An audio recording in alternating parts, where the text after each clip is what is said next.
CTET जुलाई 2023 का paper pattern कैसा होगा? क्या नया बदलाव हुआ है? भाषा का चयन कैसे करके उसमें स्कोर कैसे करना है? क्या-क्या चीज़ें पढ़नी है जो आपके लिए महत्वपूर्ण है, जहाँ से परीक्षाओं में सवाल पूछे जाते हैं? बीएड, बीटीसी अभ्यर्थियों को लेके एक मन में विवाद सा बना है कि कौन आवेदन कर सकता है, किसमें आवेदन कर सकता है। इन सभी बातों पर एक-एक करके हम बात करेंगे, लेकिन आप लोग इस वीडियो के अंत तक बने रहिएगा। हाँ, आपको सीटेट से जुड़ी हर छोटी-छोटी बातें, हर बड़ी से बड़ी बातें भी इस वीडियो के माध्यम से, इस चैनल के माध्यम से आप तक पहुँचाएँगे। पहली बड़ी बात यह है कि नया पैटर्न क्या है। तो नया पैटर्न की बात करें, परीक्षा प्रश्न पूछने का ट्रेंड बदल गया है, लेकिन फिर भी 2011 से लेकर अब तक जितने भी सीटेट के प्रीवियस पेपर हुए हैं उनको आपको पढ़ना है, प्राइमरी और जूनियर दोनों के लिए अलग अलग करके, क्योंकि परीक्षा का पैटर्न कितना भी बदल जाए वह एनसीईआरटी को तोड़कर छोड़कर नहीं जा सकती। फिर हम एनसीईआरटी को ही फोकस करेंगे। रही बात प्रश्नों के पूछे जाने का तरीका, तो फिर से वही एनसीईआरटी के तर्ज पर है, एनसीईआरटी के इर्द गिर्द ही है। प्रीवियस पेपर आपको नए साल के पेपर को हल करने में इस नए आने वाले एग्जाम के लिए काफ़ी महत्वपूर्ण भूमिका अदा हो सकती है, क्योंकि पेपर अब ऑनलाइन मोड में होंगे, ऑनलाइन होते ही जा रहे हैं। तो इसलिए आपको घबराना नहीं करते ही, आपको बस अपना बेहतर और बेस्ट देते रहना है। दूसरा क्या है कि पहली बार में सीटेट कैसे पास करें। कुछ लोग अभी तक सीटेट नहीं पार कर पा रहे होंगे, कुछ लोग पहली बार सीटेट देने भी जा रहे होंगे, लेकिन इस बात को ध्यान दीजिएगा, क्योंकि मुझे लगता है ज़्यादातर लोग ऐसे हैं जो कई बार सीटेट दे चुके हैं, जिनकी दूसरी या तीसरी बार भी हो सकती है। सीटेट नहीं पा रहे, उनको लगता है सीटेट बहुत डर लगता है, क्या होगा। तो जानते हैं सीटेट में बच्चों को मारना नहीं है, डांटना नहीं है, गाली नहीं देना है, बच्चा ही हमारा भगवान होता है। उसके बाद previous year paper, NCF 2005, RT 2009, नई शिक्षा नीति, इतना अगर आपने कवर कर लिया तो फिर सीटेट की चक्रव्यूह को आसानी से तोड़ पाएंगे।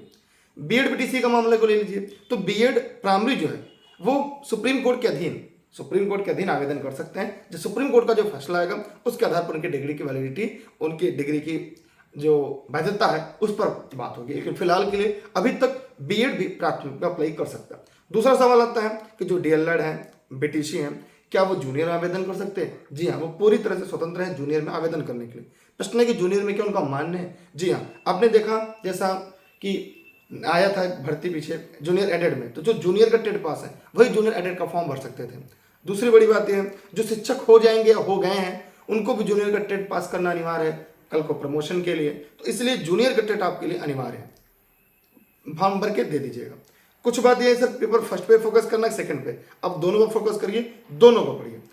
अब पेपर 2 में 2 स्ट्रीम है, साइंस और आर्ट एसएसटी है। साइंस को वही भर सकते हैं जो बीएससी हो, एग्रीकल्चर हो, बीटेक हो, वो साइंस स्ट्रीम में भरेंगे। साइंस में साइंस और मैथ है, आर्ट में एसएसटी है, जहाँ पे 60-60 प्रश्न दोनों के आएंगे। तो आप उसके लिए भी खुद को तैयार करिए और अपने साथी मित्रों को भी तैयार करिए। फॉर्म को भरते समय ध्यान देना, कोई गलती ना हो। फॉर्म कैसे भरें इसके लिए मैंने एक सेपरेट वीडियो बना के डाली है, उसे जाकर आप यूट्यूब पर देख लीजिएगा, एकदम स्टेप बाय स्टेप मैंने बताया है। फिर एक बात आती है कि सर भाषा का चयन कैसे करें। तो भाषा का चयन ध्यान रखिएगा, भाषा 2 चयन कर सकते हैं, और जो भाषा फर्स्ट होगा सेकंड नहीं हो सकता। माने एक बार में, जैसे कुछ लोग क्या सर हिंदी 2 बार चूज कर सकते हैं, हिंदी हिंदी, ऐसा नहीं है। एक बार हिंदी चूज करना, उसके बाद 20 भाषाओं में से किसी एक भाषा को और आपको चूज करना है। तो 2 भाषाओं का चयन करना है। हिंदी के अलावा कौन सी भाषा बेस्ट होगी? अगर हिंदी भाषी राज्यों की बात करूं तो संस्कृत या अंग्रेजी, दोनों में से किसको? क्योंकि देखिए दोनों के पैसेज बड़े बड़े आते हैं, दोनों की पेडागोजी भी बड़े बड़े होते हैं।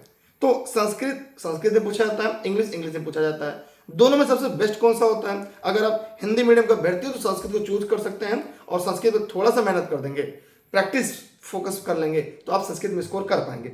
इंग्लिश मीडियम का अभ्यर्थी रहे, सीबीएसई बोर्ड के अभ्यर्थी रहे, तो आप इंग्लिश को भी देख सकते हैं। उसके लिए काम आप ये कर सकते हैं कि आप अभी पिछले 10 से 5 दिन तक प्रीवियस ईयर पेपर को देख लीजिए, कहाँ पर आप अच्छा स्कोर कर पा रहे हैं, कौन सा आपको ज़्यादा समझ में आ रहा है, उसके हिसाब से भाषा का चयन करें।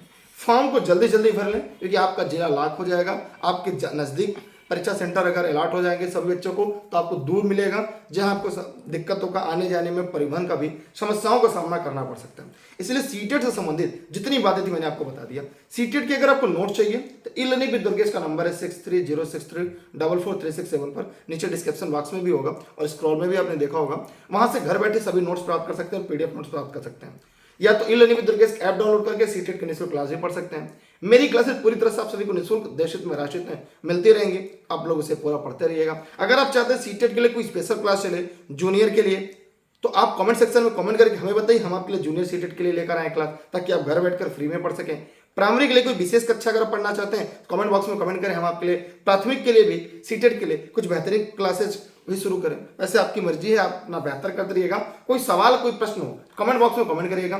E learning with Durgesh Instagram पर अपने सवाल पूछ सकते हैं। सीटेट की कुंजी क्या है? सीटेट का चक्रव्यूह आप एनसीईआरटी से तोड़ सकते हैं।